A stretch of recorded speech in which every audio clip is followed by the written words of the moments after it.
Bismillahirrahmanirrahim. Assalamualaikum warahmatullahi wabarakatuh.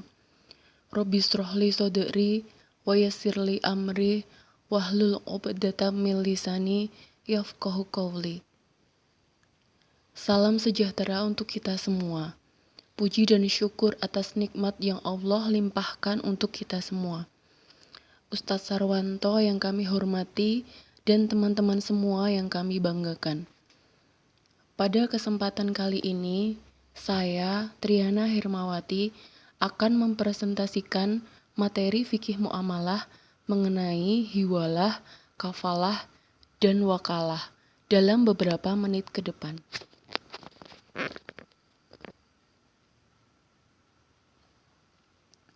Pada kesempatan kali ini,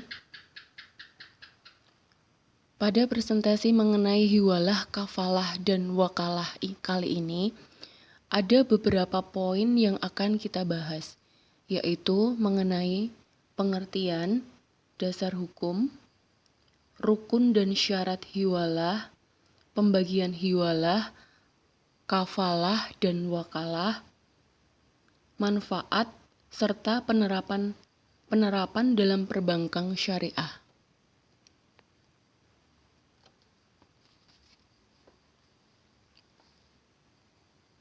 Pertama yang akan kita bahas adalah mengenai hiwalah.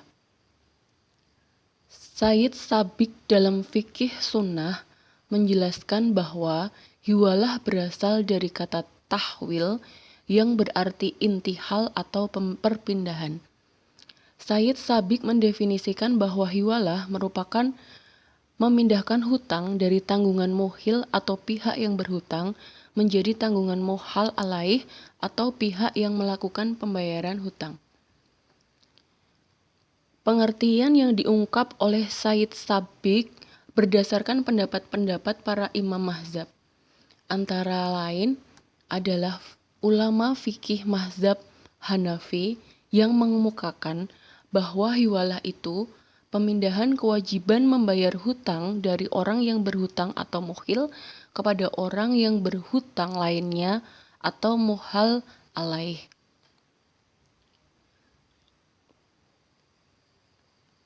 Sementara itu, Kamal bin Humam mengatakan bahwa hiwalah adalah pengalihan kewajiban membayar hutang dari beban pihak pertama kepada pihak lain yang berhutang kepadanya atas dasar saling mempercayai.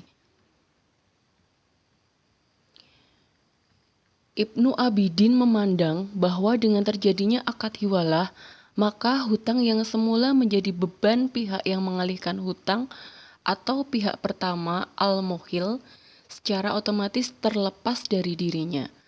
Pandangan yang senada dikemukakan oleh Imam Abu Yusuf, salah seorang murid Imam Abu Hanifah, pendiri mazhab Hanafi, dan jumhur ulama lainnya.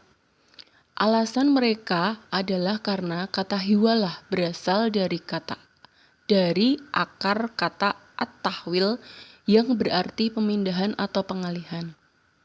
Sedangkan pemindahan itu sendiri bersifat mengikat pihak-pihak yang melakukan akad. Berdasarkan beberapa pandangan di atas, maka secara sederhana dapat dicontohkan mengenai hiwalah itu sendiri. Seperti ini, jika si A atau si muhal, si pemberi hutang, memberi pinjaman kepada B atau muhil, sedangkan si B masih mempunyai piutang kepada C atau muhal alaih. Maka begitu, si B tidak mampu membayar hutangnya pada si A. Ia lalu mengalihkan beban hutangnya pada C. Dengan demikian, si C lah yang harus membayar beban hutang si B kepada si A. Sedangkan si C sebelumnya kepada si B pun dianggap selesai.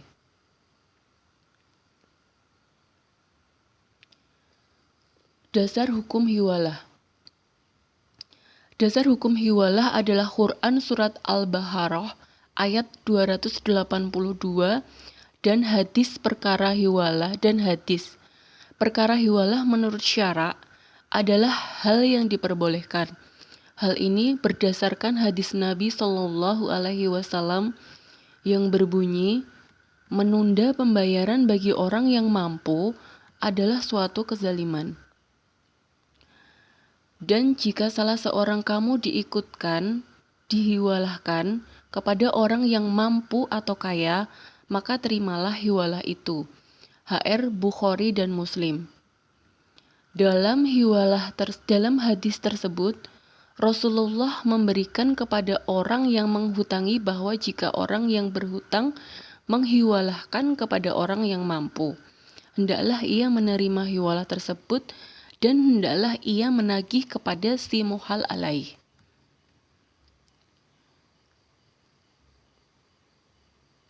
Menurut Antonio,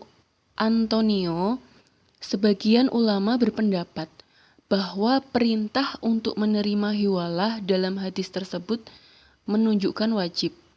Oleh karena itu, wajib bagi orang yang berhutang atau muhal menerima hiwalah. Pendapat tersebut berdasarkan pemikiran Mazhab Hambali, Ibnu Jarir, Abu Sur, dan Zahariyah. Namun, mayoritas ulama berpandangan bahwa perintah dalam hadis tersebut menunjukkan sunnah. Oleh karena itu, sunnah hukumnya menerima hiwalah bagi si muhal. Adapun dari sisi ijma, ulama sepakat membolehkan hiwalah, namun dengan catatan hutangnya itu tidak berbentuk barang ataupun benda. Karena hiwalah adalah perpindahan hutang yang harus berupa uang atau kewajiban finansial lainnya.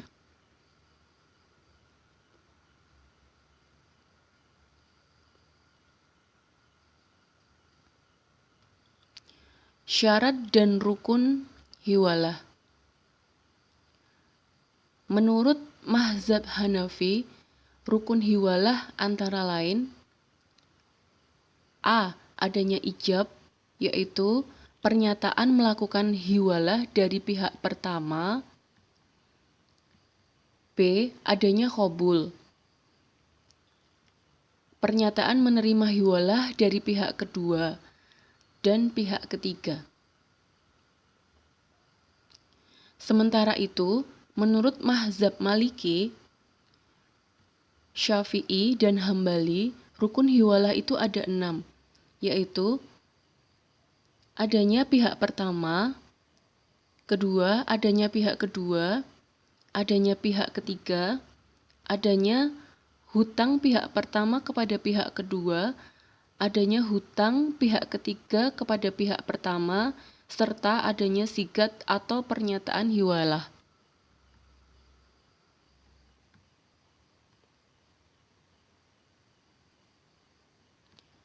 Pembagian hiwalah ditinjau dari aspek objek akad. Hiwalah terbagi kepada 2 macam. Apabila yang dipindahkan itu merupakan hak menuntut hutang, maka perpindahan itu disebut hiwalah al-haq atau pemindahan hak. Sedangkan jika yang dipindahkan itu kewajiban untuk membayar hutang, maka pemindahan itu disebut hiwalah ad-dain atau pemindahan hutang.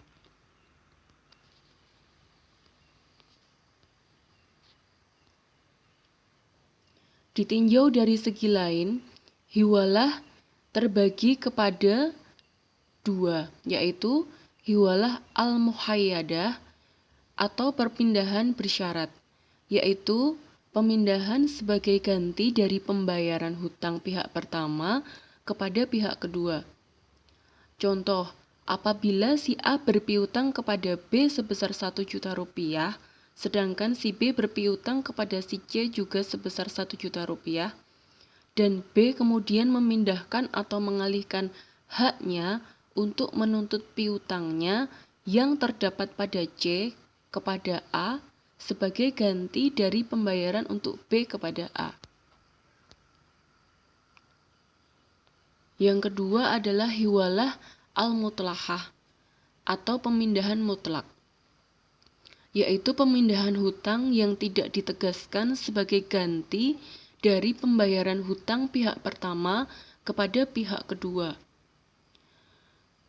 Dengan demikian, hiwalah al-mutlahah hanya mengandung hiwalah ad-dain, karena yang dipindahkan hanya hutang A terhadap B menjadi hutang C terhadap B.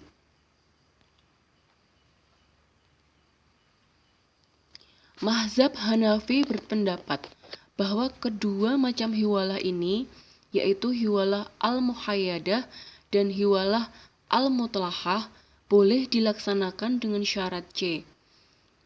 Al-muhal alaih menerima pemindahan hutang pada hiwalah al-mutlahah. Mazhab Hanafi mendasarkan pendapat mereka pada pengertian umum dari hadis Nabi Shallallahu Alaihi Wasallam yang berbunyi, barang siapa yang dialihkan kepada orang yang kaya, maka hendaklah diturutinya. Namun, mazhab Maliki, Syafi'i, dan Hambali berpendapat bahwa yang boleh dilakukan hanya hiwalah al-muhayyadah, karena di dalam hiwalah al-mutlahah dapat terjadi gharar atau penipuan. Manfaat hiwalah. Hiwalah dalam prakteknya dapat memberikan banyak sekali manfaat dan keuntungan. Antara lain, memungkinkan penyelesaian hutang piutang dengan cepat dan simultan. Hiwalah bisa sebagai talangan dana untuk hibah bagi yang membutuhkan. Serta hiwalah dapat menjadi salah satu fee-based income. Penerapan hiwalah dalam perbankan syariah. Kontrak hiwalah dalam dunia perbankan biasanya diterapkan dalam hal-hal sebagai berikut. Pertama, factoring, yaitu para nasabah yang memiliki piutang kepada pihak ketiga memindahkan piutang itu kepada bank, dan bank kemudian membayar piutang tersebut di mana bank lalu menagihnya dari pihak ketiga. Yang kedua, post-debt check, di mana bank bertindak sebagai juru tagih tanpa membayarkan dulu piutang tersebut. Yang ketiga, yaitu bill discounting. Secara prinsip, bill discounting itu serupa dengan hiwalah. Hanya saja, dalam bill discounting itu, nasabah harus membayar fee atau biaya, sedangkan pembahasan fee itu tidak didapati dalam kontrak hiwalah itu sendiri. Pembahasan yang kedua yaitu mengenai kafalah. Kafalah adalah jaminan yang diberikan oleh penanggung atau kafil kepada pihak ketiga dalam rangka memenuhi kewajiban dari pihak kedua atau yang ditanggung atau makluk anhu terkait tuntutan yang berhubungan dengan jiwa, hutang, barang, atau pekerjaan apabila pihak yang ditanggung cedera janji atau wan prestasi di mana pemberi jaminan bertanggung jawab atas pembayaran kembali suatu hutang menjadi hak penerima jaminan. Kafil atau orang yang berkewajiban melakukan ma'ful bihi atau yang ditanggung, ia wajib seorang yang mubalik, berakal, berhak penuh untuk bertindak dalam urusan hartanya, rela dengan kafalah sebab segala urusan hartanya berada di tangannya.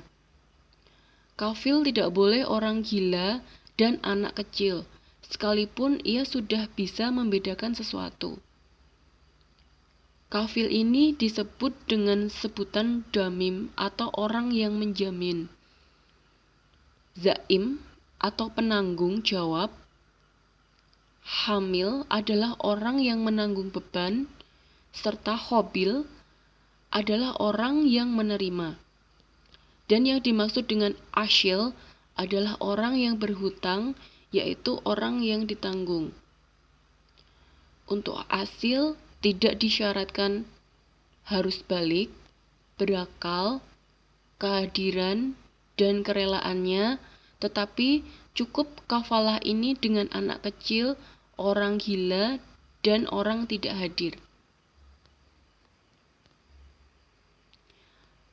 Ma'ful lahu adalah orang yang menghutangkan. Disyaratkan penjamin mengenalnya, karena manusia itu tidak sama dalam hal tuntutan. Hal ini dimaksudkan untuk kemudahan dan kedisiplinan. Sehingga tanpa adanya hal itu, jaminan dianggap tidak benar dan tidak disyaratkan dikenalnya matmun anhu atau yang ihwalnya ditanggung. Dan yang dimaksud dengan ma'ful bihi adalah orang atau barang atau pekerjaan yang wajib dipenuhi oleh orang yang ihwalnya ditanggung atau ma'ful anhu. Dasar hukum kafalah. Kafalah disyaratkan oleh Allah Subhanahu wa taala dalam Quran Yusuf 66 dan Quran surat Yusuf 72.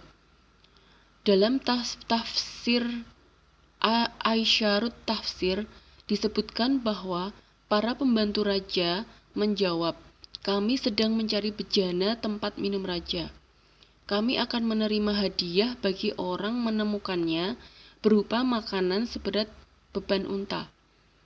Pemimpin mereka pun menyatakan dan menegaskan hal itu dengan berkata, "Aku menjamin janji ini." Ibnu Abbas berkata bahwa yang dimaksud dengan zaim dalam ayat ini adalah kafil penjamin.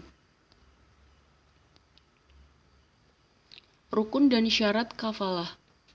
Rukun kafalah terdiri dari sigat kafalah atau ijab qabul, ma'ful bih atau objek tanggungan, kafil atau penjamin, serta ma'ful anhu atau penerima hak tanggungan.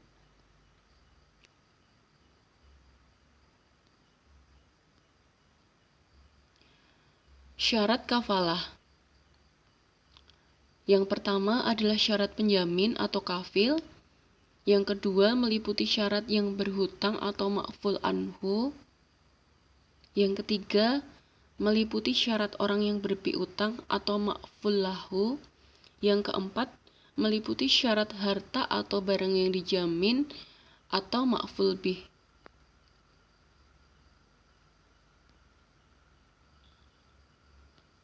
Pembagian kafalah. Kafalah dibagi menjadi dua, yaitu kafalah jiwa. Kafalah jiwa juga dikenal dengan kafalah wajah, adalah komitmen penanggung untuk menghadirkan sosok pihak tertanggung kepada orang yang ditanggung haknya. Yang kedua adalah kafalah harta. Kafalah harta sendiri terdiri dari 3 macam, yaitu kafalah hutang, kafalah terhadap barang atau kafalah penyerahan, serta kafalah terhadap sesuatu yang terkait dan muncul kemudian. Jenis-jenis kafalah.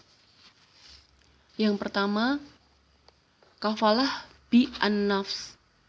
Kedua, kafalah bi al-mal. Ketiga, kafalah bit taslim. Keempat, kafalah al-mujazah. Kelima, kafalah al-mu'alah. Manfaat kafalah.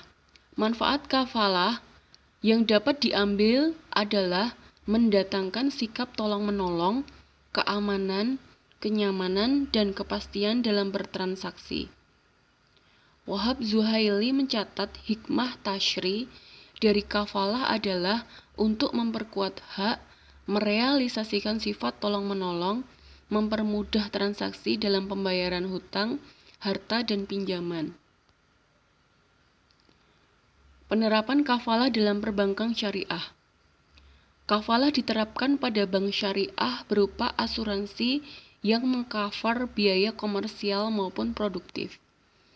Asuransi ini juga ada yang membiayai pensiunan dan jaminan keselamatan kerja. Contohnya adalah asuransi bank syariah. Dalam aplikasinya, bank menggunakan sistem akad al-kafalah bi'al-mal. Peserta asuransi melakukan perjanjian pembiayaan dengan bank.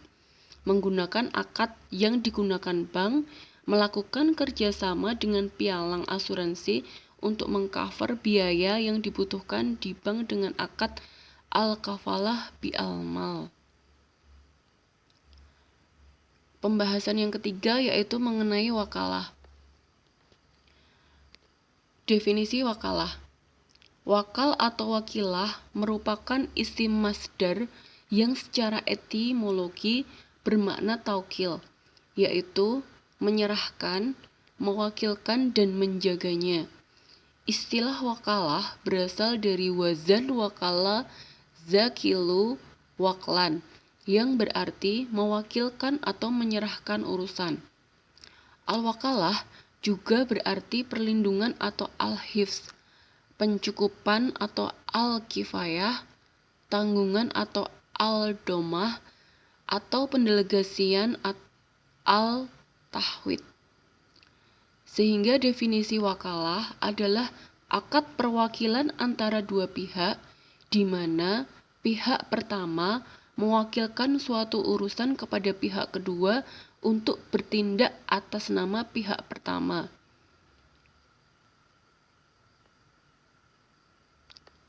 Menurut Fatwa Dewan Syariah Nasional Majelis Ulama Indonesia nomor 126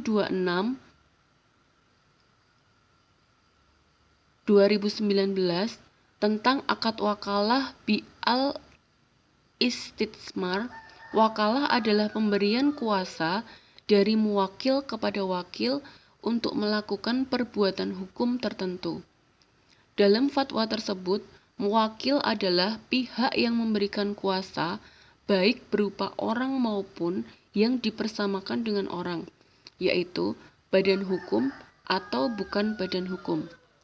Sedangkan wakil adalah pihak yang menerima kuasa, baik berupa orang maupun badan hukum atau bukan badan hukum. Dalil atau dasar hukum wakalah. Dasar hukum wakalah adalah boleh dilakukan dalam ikatan kontrak yang disyariatkan dengan dasar hukum ibadah atau diperbolehkan. Al-wakalah bisa menjadi sunnah, makruh, haram, atau bahkan wajib sesuai dengan niat pemberi kuasa, pekerjaan yang dikuasakan atau faktor lain yang mendasarinya dan mengikutinya. Landasan hukum wakalah adalah pertama, Al-Quran, kedua, Al-Hadis, ketiga adalah ijma' ulama. Rukun dan syarat wakalah. Rukun wakalah meliputi 1. Orang yang memberi kuasa atau al-muwakil. 2. Orang yang diberi kuasa atau al-wakil. 3. Perkara atau hal yang dikuasakan atau al-taukil. 4.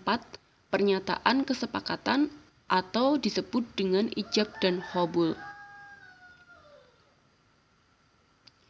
Syarat wakalah. Syarat wakalah diatur dalam Fatwa DSN nomor 10 DSN MUI 4 tahun 2000. Adapun syarat wakalah sesuai fatwa tersebut adalah sebagai berikut. 1. Syarat muwakil atau yang mewakilkan.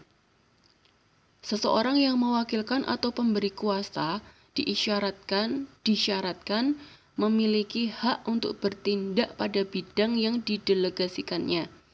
Karena itu, seseorang pun tidak akan sah jika mewakilkan seseorang yang bukan haknya. Pemberi kuasa harus cakap dalam bertindak atau mukalaf. Pemberi kuasa tidak boleh seseorang yang belum dewasa atau cukup akal, serta tidak boleh seorang yang gila.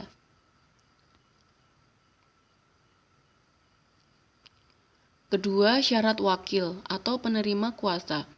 Penerima kuasa perlu memiliki kecakapan terhadap suatu aturan-aturan yang mengatur proses akad wakalah, sehingga cakap hukum menjadi salah satu syarat bagi pihak yang diwakilkan. Ketiga, perkara yang diwakilkan atau objek wakal atau al-taukil. Objek atau perkara harus sesuatu yang bisa diwakilkan kepada orang lain, perkara yang mubah dan dibenarkan oleh syara, memiliki identitas yang jelas. Contohnya, jual beli, sewa menyewa, pemindahan hutang, serta pemberian upah.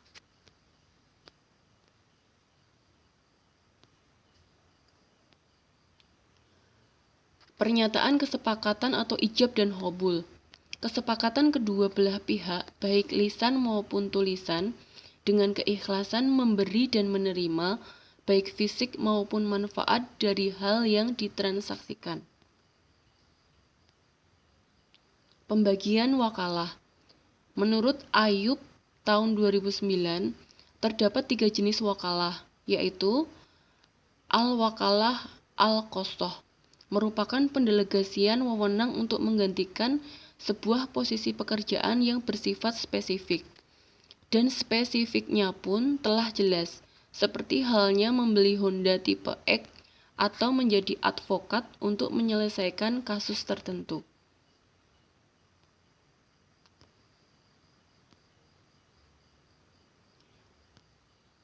Yang kedua, al-wakalah al-mukhoyadah dan al-wakalah mutlaqah. Misalnya, jualah mobilku dengan harga 100 juta jika kontan dan 100 juta jika kredit. Sedangkan al-mutlaqah adalah akad wakalah di mana wewenang dan wakil tidak dibatasi dengan syarat atau kaidah tertentu. Misalnya, jualah mobil ini tanpa menyebutkan harga yang diinginkan. Yang ketiga adalah al-wakalah al-ammah. Adalah prosesi pendelegasian wewenang bersifat umum, tanpa adanya spesifikasi, seperti belikanlah aku mobil apa saja yang kamu temui. Manfaat wakalah. Manfaat yang dapat diambil dari wakalah adalah mendatangkan sikap tolong-menolong, keamanan, kenyamanan, dan kepastian dalam bertransaksi. Wakalah juga memberikan manfaat bagi para supplier atau nasabah pada bank syariah, yaitu membantu sesama untuk mendapatkan modal tunai untuk melanjutkan proses produksi. Penerapan wakalah dalam perbankan syariah. Penerapan akad wakalah dalam perbankan syariah adalah digunakannya pembiayaan murabahah pada pembiayaan nasabah. Murabahah adalah istilah dalam fikih Islam yang berarti suatu bentuk jual beli tertentu ketika penjual menyatakan biaya perolehan barang, meliputi harga barang dan biaya-biaya lain yang dikeluarkan untuk memperoleh barang tersebut dan bisa dilakukan di kemudian hari yang disepakati bersama. Menurut Fatwa DSN MUI nomor 4 tahun 2000 tertanggal 1 April 2000 tentang murabahah. Murabahah adalah menjual suatu barang dengan menegaskan harga belinya kepada pembeli dan pembeli membayarnya dengan harga yang lebih sebagai laba. Murabahah adalah transaksi penjualan barang dengan menyerahkan harga perolehan dan keuntungan atau margin yang disepakati oleh penjual dan pembeli. Hal yang membedakan murabahah dengan penjualan yang biasa kita kenal adalah penjual secara jelas memberitahu kepada pembeli berapa harga pokok barang tersebut dan berapa besar keuntungan yang diinginkannya. Demikian beberapa hal yang dapat saya sampaikan pada kesempatan kali ini. Saya mohon maaf apabila ada tutur kata yang kurang berkenan. Dengan ini, presentasi pada kesempatan kali ini saya tutup. Wabillahi taufiq wal hidayah. Wassalamualaikum warahmatullahi wabarakatuh.